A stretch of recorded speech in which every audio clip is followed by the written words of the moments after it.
knowing in your heart of hearts that divinity's got your back. Like, if you have that desire, the opportunity for that thing will exist. I think the first step of what I call the monk mindset method is knowing what you want and establishing the destination of that desire. Because as soon as you have a desire, every opportunity for that desire to come into existence is there. The only limit is in the mind. When we have these limited mindsets, when we're the only one that's stopping ourselves to actually move in the direction that's going to improve our quality of life so that we can help others. It's really simple. Once you know what you want, you just ask yourself, what behaviors do I have to consistently commit to? And it's just a matter of time. Before we jump into this episode, I'd love to invite you to join this candid spiritual community to hear more conversations that will help you become happier, healthier, and more healed. All I want you to do is click on that subscribe button because I love your support. I love seeing all the comments pouring through, all the love pouring through, and we're just getting started. I can't wait to go on this journey with you, whether you're a spiritual seeker or you're just curious about the topic. And we really hope that our conversations will provide you food for thought and inspiration for your own spiritual journey. So join us for honest, candid discussions about spirituality for soul's sake.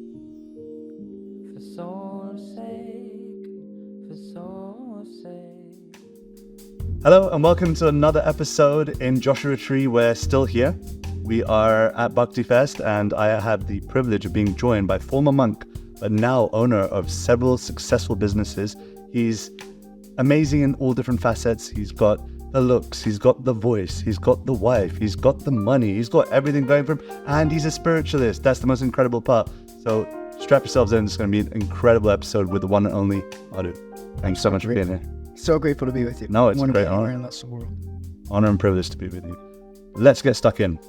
You have proved that being a spiritualist doesn't need to be austere. You don't need to be someone that can't drive a nice car, can't wear clothes. You know, you can wear clothes that aren't ripped, basically.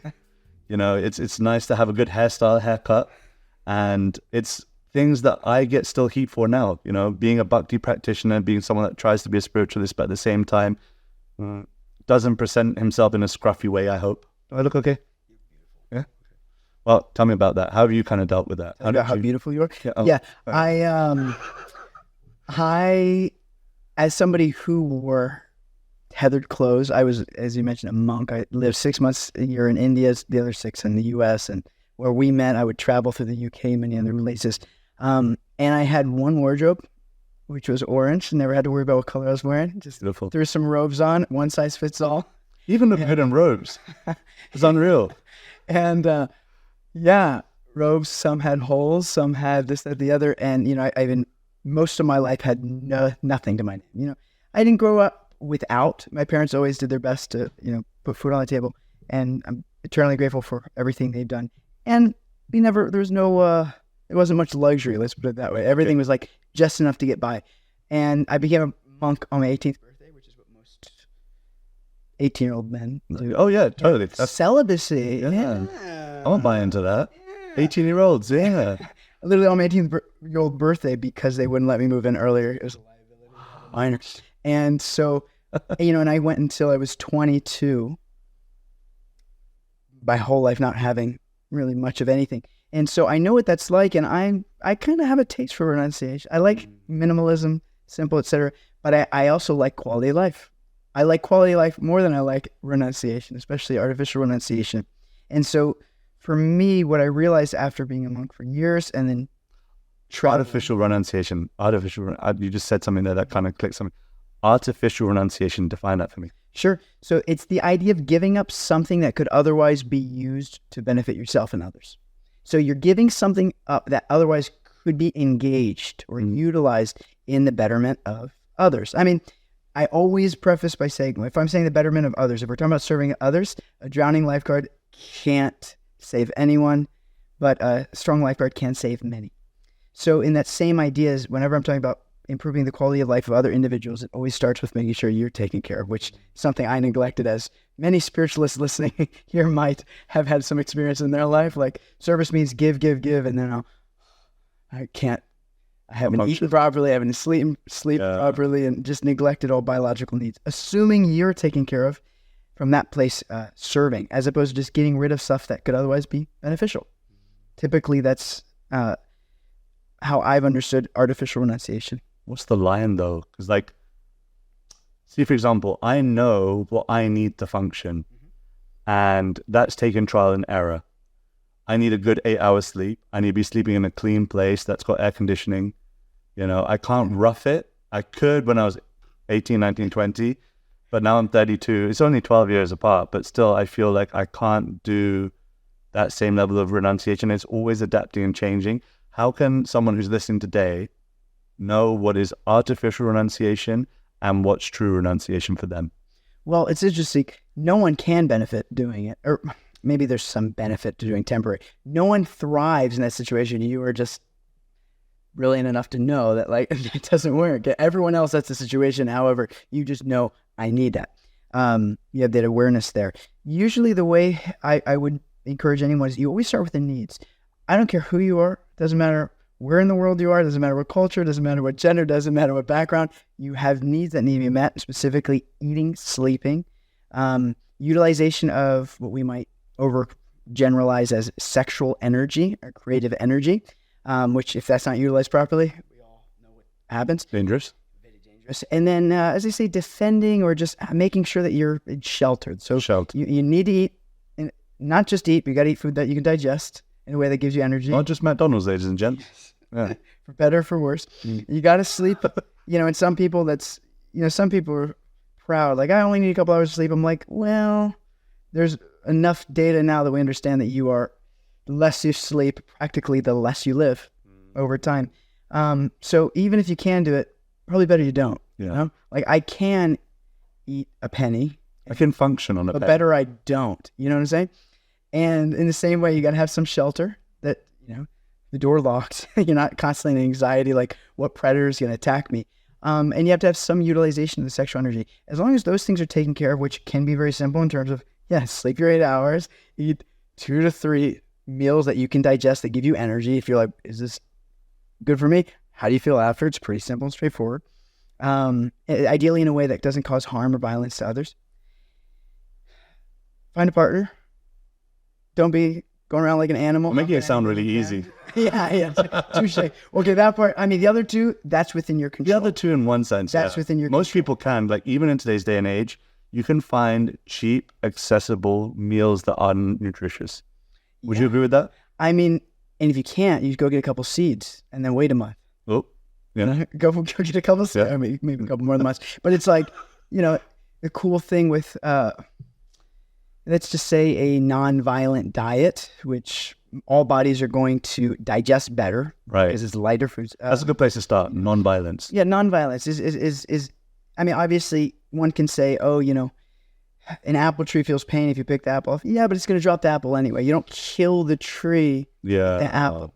Anyway, without going to that rabbit hole, just to name that, food, it's accessible. And if you're really, like, it's just an excuse to say, I can't afford organic. It's like, you ain't going to the right place. Or grow it yourself. If you really got to do it, grow it yourself. Get a couple seeds. How much does that cost? Give it a little time. Eating and sleeping, these things are within your control. Those have to be controlled. Even with sexual energy, even if you're struggling to find a partner, which is the case in our lives. I mean, myself and yourself, I think I can speak for you as well to say we're outrageously fortunate to have partners that are super loving and that feel super grateful. I love you, Davey. Love you, Retty. Brownie points.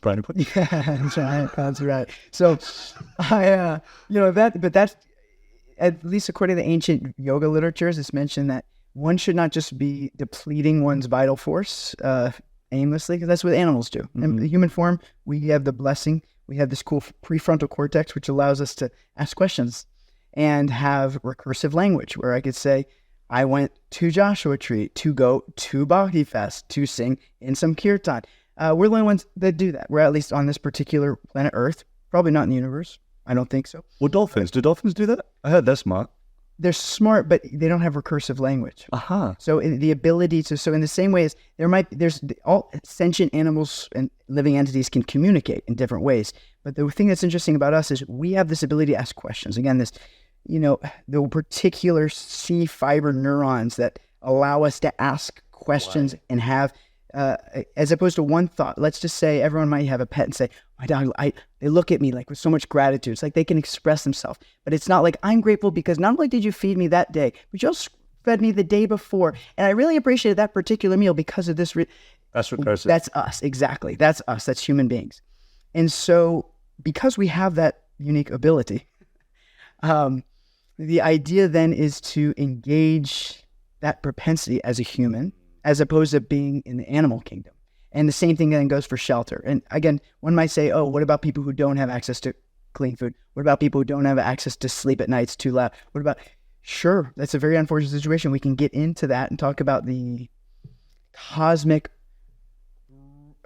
corrective programming called karma. But someone like that would struggle to find a stable spiritual place of growth, right?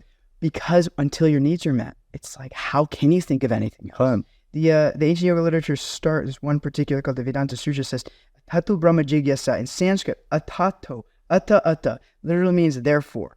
Now, therefore what? Why would it start with the word therefore? It means therefore now that you're reading this because you're a human being that can read and that can understand the literatures.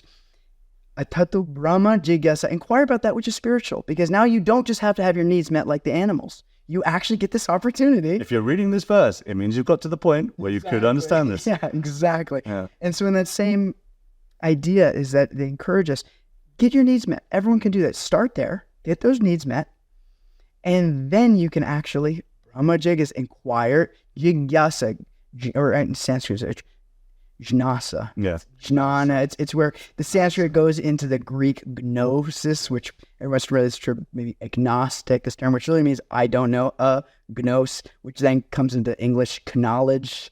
Anyway, same root. Rabbit hole. Yeah. Don't get me started. But in that same way, we get our needs met. Everyone should start with covering those bases. So as you so eloquently expressed, then one can actually go towards spirit. Right. What are your thoughts on that? Yeah, I mean, I'm like Govinda said, I am drinking from the Kool-Aid, so I fully agree. And I think that, see, the thing is for me is that most people get stuck on the needs and just pursue those, that let me work so that I can get a shelter, or let me earn this much money so that my partner will respect me. Let me eat this much, in such a way, let me eat the finest vegan cuisine so everyone knows I'm eating the best in organic produce. But ultimately, it's not about, trying to impress others. It's not about trying to just get to that point of just, okay, now you're a human being. Now you've met your needs. What's next? That question has to come for every single human being at some point or another, whether that's early on at a young age when you're blessed. That's the blessing, really. If you're young and inquiring about spirituality, that is a serious blessing. You can't pass that up as just being chance. You've been blessed by parents that have nurtured you and cared for you, a community, even if you're not close with your parents, your community has nurtured you in such a way where you feel stable enough to inquire about these deep, meaningful conversations and questions. So if you can get it when you're young, that's a blessing. But at some stage or another, every human being has to come to a point where they go, is this it? It can't just be eating, sleeping, mating, defending. There has to be something more.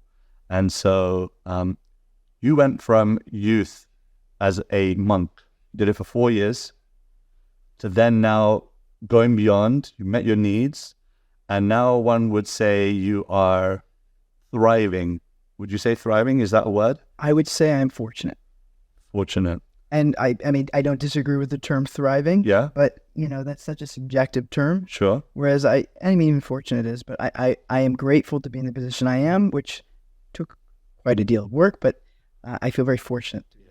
And I guess that's also, we can't pass that up, because I think a lot of people will go, it's in his karma. If somebody told me this was in my stars, I'd be like, well, why didn't it happen before I put all this hard work into it? You know what I mean? I mean, but here's the thing is, even if people put it to karma, I'm sure you get it. Oh, Radhika does. He's so blessed. He got so lucky. It's like, I've seen this guy work. There's definitely, bro. Yeah, right. And I'm like, well, where was it before? But karma, literally coming from the word kri, the root in Sanskrit means action, is every action has a corresponding reaction. So similarly, you and I put the karma, put the work, put the action into getting where we're at today, which everyone can be in a fortunate situation. It's not like you and I are fortunate because we just wandered into, I mean, sure, we're fortunate. There's an element of it. Can't also look over that. then there is an Sure. element. Yeah. For sure. We were born in places where we had a lot more free will, or at least the ability to express our free will. Definitely there's obviously situations that are going to be more favorable towards, say, advancement in spiritual life than others. And absolutely, I don't encourage the idea of neglecting that. I just mean to say that the situation, I'll speak for myself, the situation I'm in, everyone I've ever met could be in a situation, if not more. Actually, I'm quite lazy. I'm like, my job is teaching me able to do it, and everyone always like goes past me because I'm just like, yeah, I don't feel like going so hard into this. But people who are ambitious, like living a life that we want, it's actually very simple. Anyone can do it. I was just talking, this young guy reached out to me, and he was very enthusiastic, and he was just like, Mādhu, I know you're good with like business stuff. And he was like, just tell me anything to do. Like, I just need to make some money. Like, I want to like start with making a bunch of money. Just tell me what to do. I'll like do anything. So as like a test, I said, messaging. And I said, go learn code for free online. There's a bunch of free things online. You can get a starting salary for like close to 6 figures, multiple 6 figures in some cases, just learning code. And he was like, that's a lot of hard work. Right. I was like, exactly, but own that. Be like, I don't want to do the work that's going to allow me the life that I want. As long as you take that personal responsibility, we're good. Just like for years, I suffered, and I could have said, oh, what could be done? This is my karma. And unfortunately, I did. Definitely those thoughts used to creep in. But what happened was, so after being a monk for a little over 4 years, I graduated the monastery and became a normal person. Very beautiful. And for 2 years, I ran around the world like a headless chicken, serving. And I think a lot of spiritualists will relate with this idea of like serving means just going and just giving your... Serving means to suffer. Suffer. Yeah, right? They're not mutually exclusive. It's like, if I have to serve, it means at my own expense. And that's for sure what I did. I was racking in like a solid $18K a year working my butt off. And even like, that was coming from like in the year, like 2 weeks of like pretty good donations. Other than that, it was, we were rationing zucchinis, like no joke, rationing zucchinis. Yeah, I remember. What a life. Like I remember we kind of have like, my half smaller than your half. Yeah. It was like, that was our thing. Like, this is our lunch, we eat this with our rice and our beans. And I mean, don't get me wrong, I still feel grateful for that point in my life, but feeling like, when will my karma change? But then what happened was, it was a breakthrough. You do India pilgrimages, which is so awesome. We're going to be hopefully there at the same time. And what happened was, I asked myself the question one day, how can I just make I need some money. Like, I'm struggling. My poor wife now, girlfriend, not say a girlfriend at the time.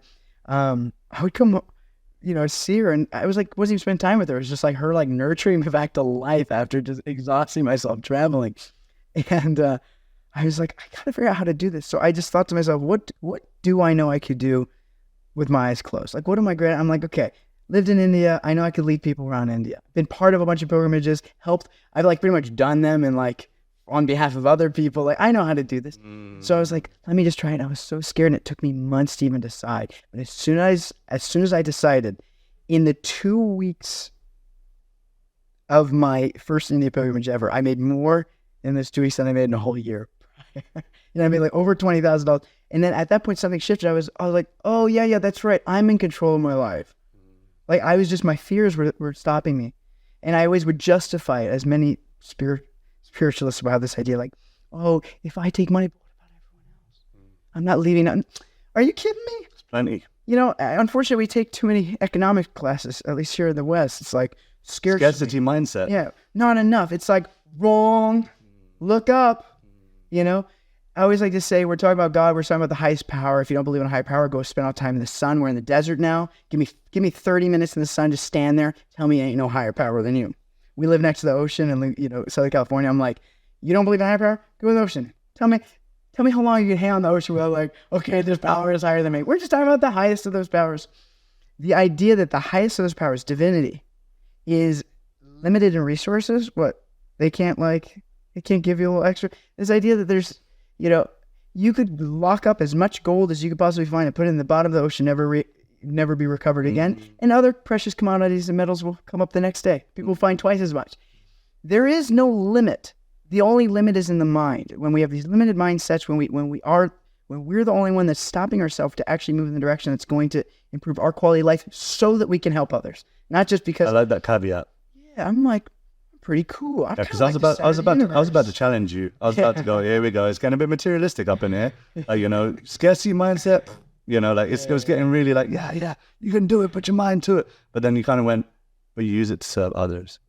And I think that for me is where the game changes, that if you do achieve something in your life, let it not just be about the nearest and dearest in your closest vicinity, but let me open my heart to go, how can I benefit the lives of others? Not just by showing them how they can be stable at eating, meeting, sleep, or what's called eating, sleeping,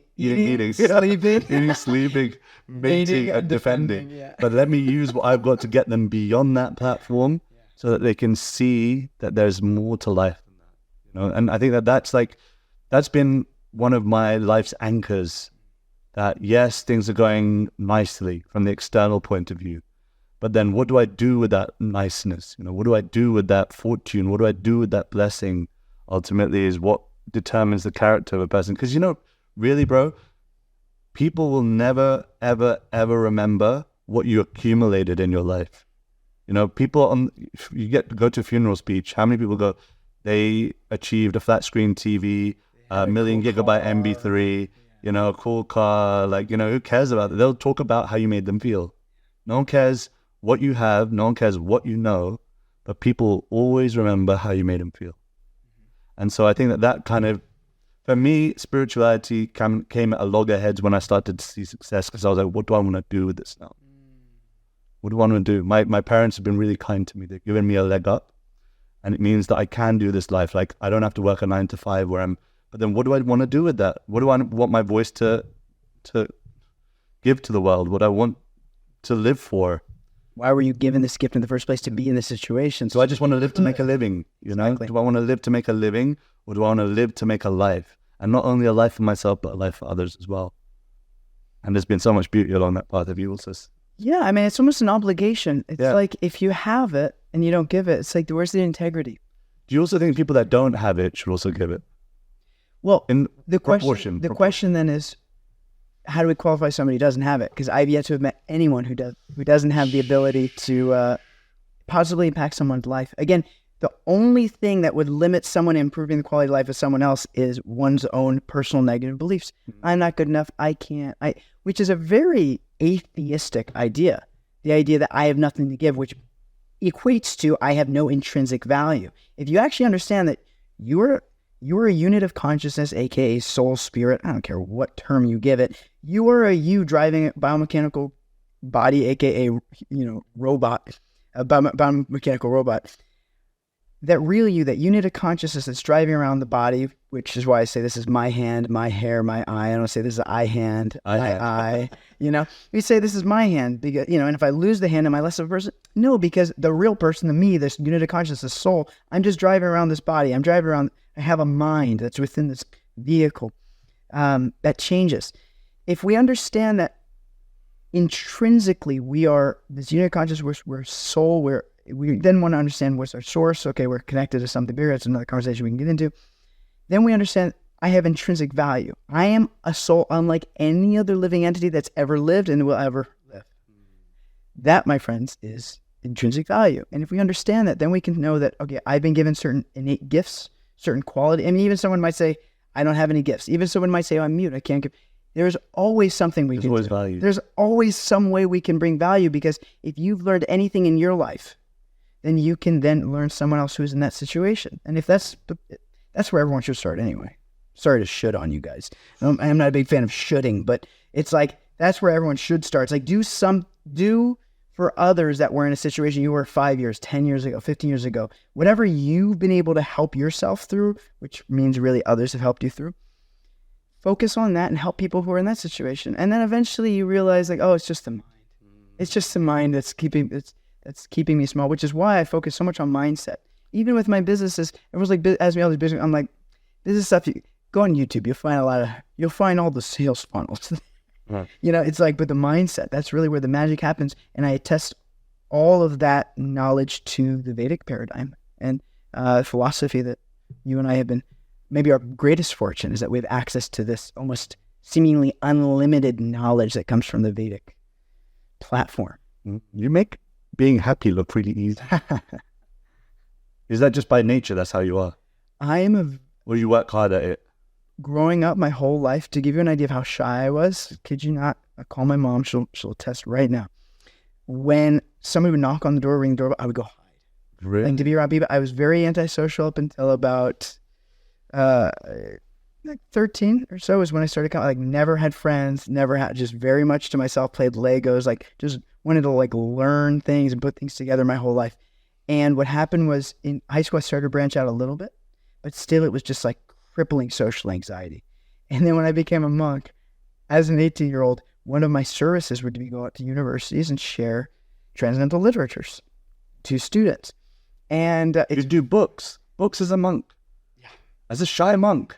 As a shy, well, I'm Scandalous. I may be on it. This sounds, I'm being a little dramatic when I say this, but I didn't have a choice. They're like, this is just service. Yeah, bro. Like, and the idea there was not ever to push you so far outside of your comfort zone that it would break you, but like push past the barriers of the mind. So they put me out on, they give me the service of going out and introducing transcendental literature. It's a good start, isn't it?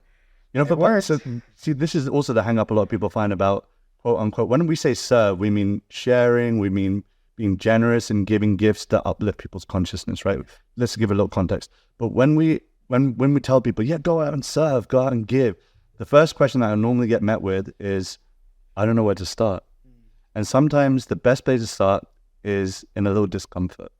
We're going, what do I think I would like to do, but I'm not good at right now?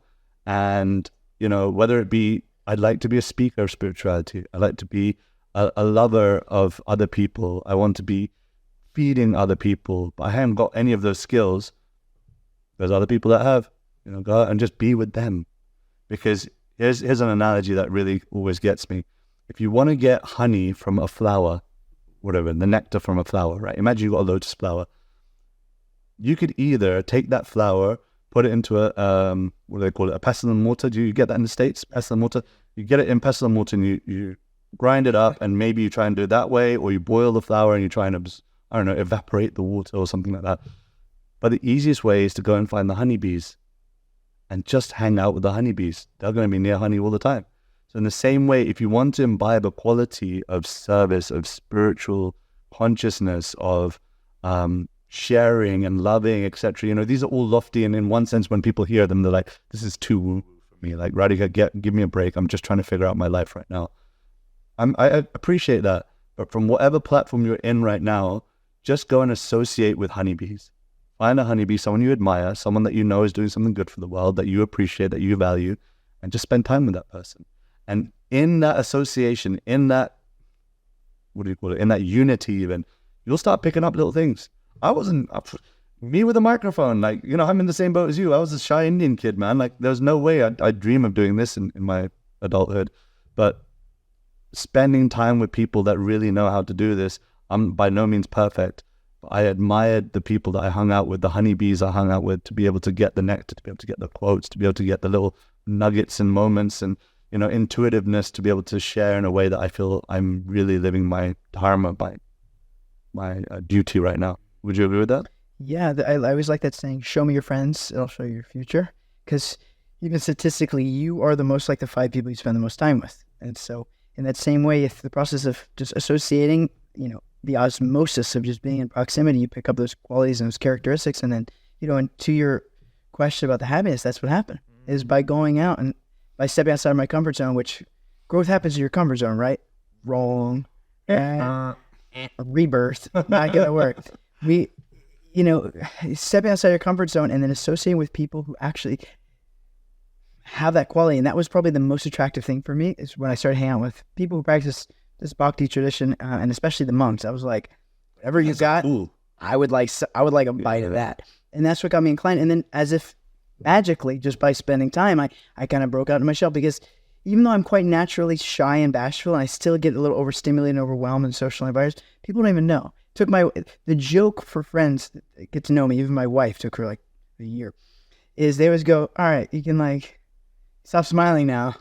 And then like a week later, like, all right, tone it down. And like a month later, like, you're still going? Like after a year, they're like, oh my God, are you like this? I mean, just to put it out there, I've never seen this guy upset. Like, I've known him for a long time now, And he's always smiling, always joyful, always bubbly, always got cool things to say, always good entertainment value. And so That's true. yeah, it's incredible. Well, and then who gets the credit for that? I get some credit for Yeah. doing my part, but who really gets the credit is those who I imbibe these principles from, you know? Lifted me up. Well, I mean, how could I own this? Like, this is not me. People who know me, my life, like, yeah, this is not the Mādhu I've always known.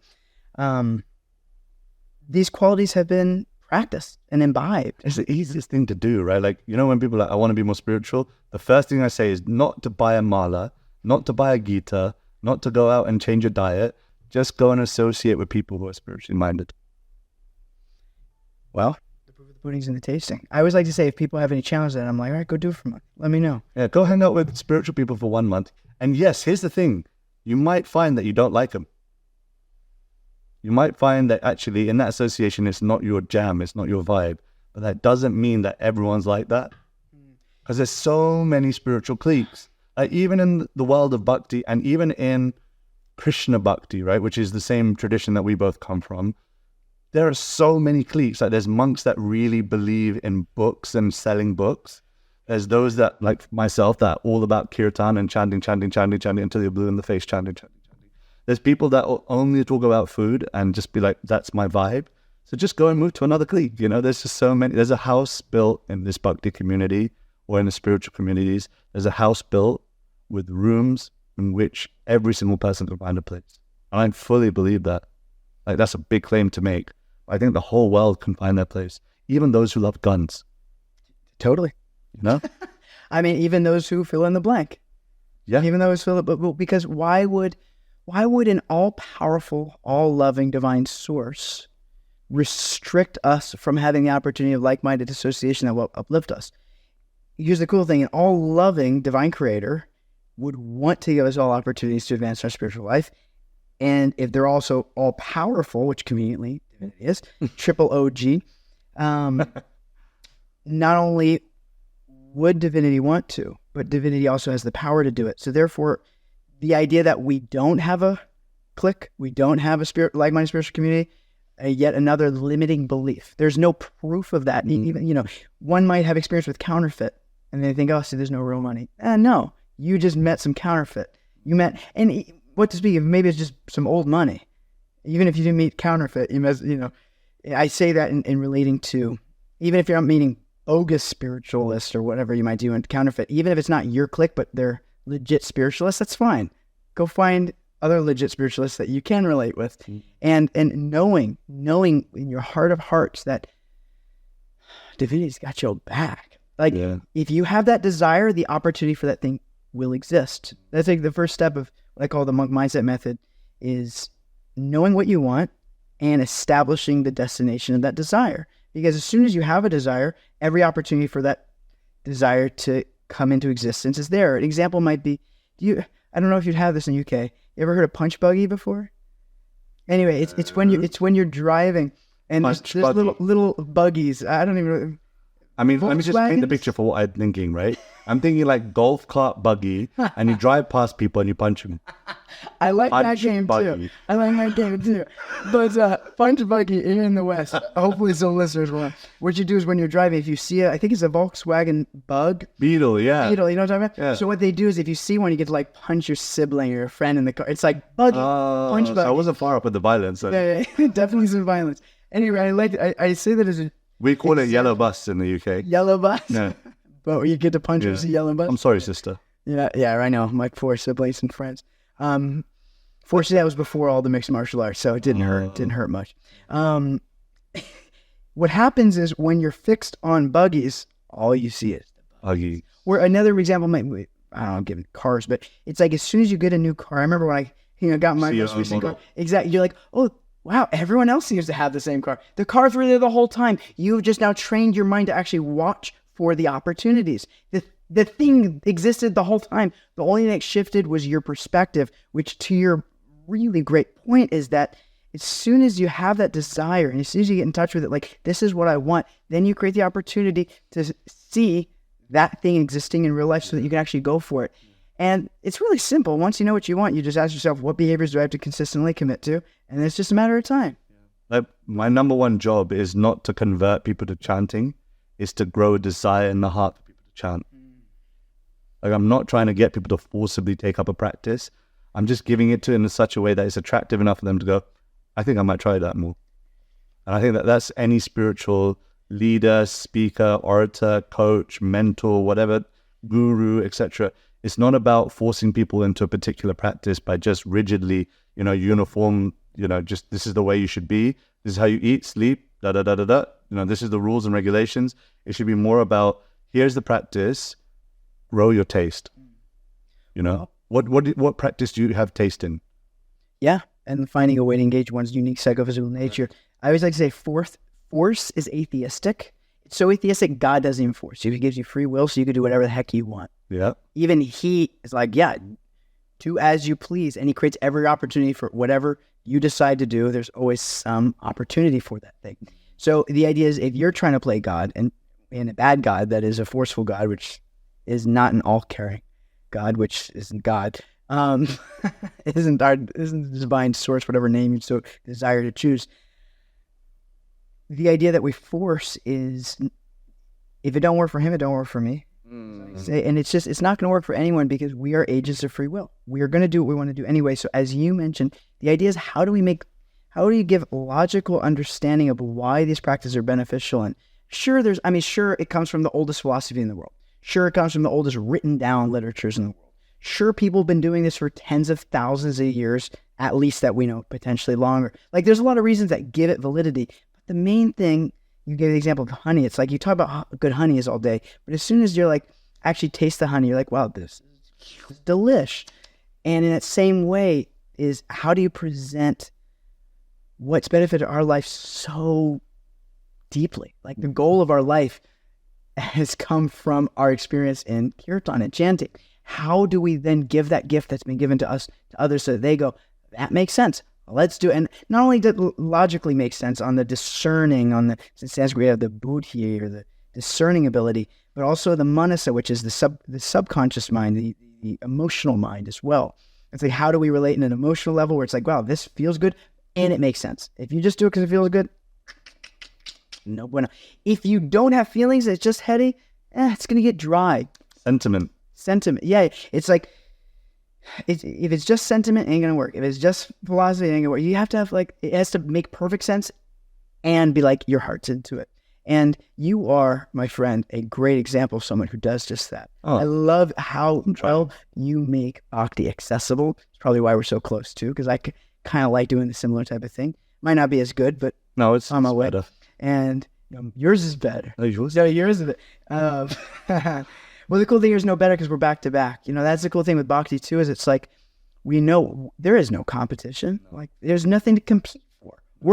We all are in this for the same thing. We are back to back, doing everything we can to help each other change the lives of others, and change, not only improving their quality of life to get their needs met, but actually give them the taste that you and I have been so blessed, so fortunate to receive. And that is accessibility to these spiritual practices, chanting being the foremost, because sound carries consciousness. And just like in this podcast, if an ambulance drove by right now, everyone go, I very much doubt that, but yeah, it won't. Not in the middle of nowhere here. But if it, whatever, some sound drop, everyone's mind gets dropped, which is why you use an alarm clock, not an oil diffuser, to wake up in the morning, because sound, out of all the senses, catches the mind. So that's why when we chant and we say these divine names out loud, not only is it fun, because everyone likes music, 100% humans, but there's a sense that the mind, is just so much easier for the mind to actually grab onto these mantras and then understand divine communion through sound. Transcendence for the price of a song. That's kirtan.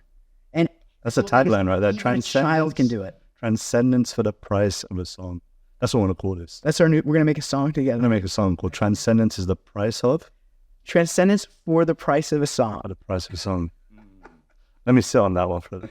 Let's do some quick fire questions. Are you ready for these? Yes, sir. One word, one sentence where possible, but these are really not quick fire. They're like medium fire, if you can call them that. But we'll give it our best shot, all right?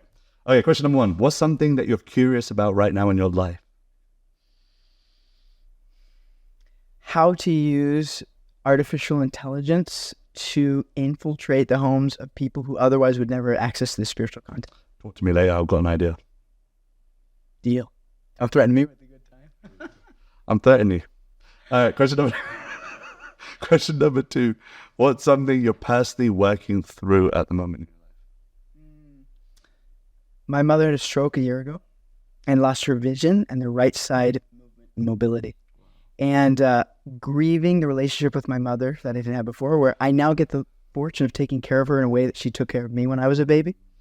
But that's been terribly challenging and difficult. I mean, just as a change of tone, I want to ask every single person that's listening to this right now to take a moment to pray for Madhu's mum, that she comes to the best health that is possible in this lifetime, and that she is happy in her spiritual practice in her life, and that Madhu also receives the strength that's required to endure and to go forward with all the wonderful happiness that he already has currently, and sharing that with his mother as much as possible and with the rest of his family and all of his closest, nearest and dearest. So yeah, we're praying for you, Madhu. We are fully behind you. Yeah? I appreciate it more than anything. I love you, man. Question number 3. In short, what legacy would you like to leave behind in this world? If he could do it, I could do it too. I want to hear more. What do you mean? That makes no sense. It's like if some like if you can do it, I want to do it too. If Madhu can do it, I can do it too. If some little punk from like Southern California with like no education, no this, that, the other, who came from nothing, who has like a reading disability and who has like all of these things against him, if he could do it, I can easily do it. Beautiful. That's the idea. Is it's like, there's nothing special about me. I just listen. I listen to good teachers, and you can do it too. Not suggesting I'm a good teacher, but I get you in touch with some good teachers out there. Go and see Madhu for good teachers. Yeah. Question number, what were we up to? Question number 4. Something you used to deeply value, but don't value as much anymore. Praise. Really? Yeah, it's a kind of a validation. I always wanted to be, did I do it okay? It was good. You liked it? Okay, good. If he liked it, she liked it. Who cares? I mean, don't get me wrong. It's not like I'm over it. It's not like I don't appreciate proper appreciation, proper validation. But, it's like the dogs will bark, but the train don't stop. Oh. And why would I want validation from someone whose opinion actually doesn't matter to me? I have a few people in my life, and what they say goes. If they mad, I'm bummed. If they happy, I'm stoked. Everyone else, I'm like, you don't like it? That's sad. It's sad that sorry. I can't, I'm not the one sent to help. Yeah. Cool. But that doesn't mean you can't find help elsewhere. Exactly. Every pot has its lid. Straight up. Every pot has its lid. I ain't your lid. No problem. Might be able to help you find a lid, though. I'm learning American slang here. I ain't your lid. You see me in London, I ain't your lid, Straight up, bro. All right, and number 5, this is the last one. If you could create one law that everyone has to follow, what would it be? If I could create one law that everyone in the world had to follow, I'd call it the 1 bite rule. Let me preface by saying my aunt had this thing when I was a kid called the 1 bite rule. I couldn't say no to the meal unless I took 1 bite from each of the preparations. Her whole thing was like, you don't, because and I remember as a kid, she said, it's the 1 bite rule. You just got to take 1 bite of everything. If you don't like it, then you don't have to, but you have to take a bite. And so in the same way, I call it the 1 bite rule, that everyone has to try on for size what I would call authentic spiritual values.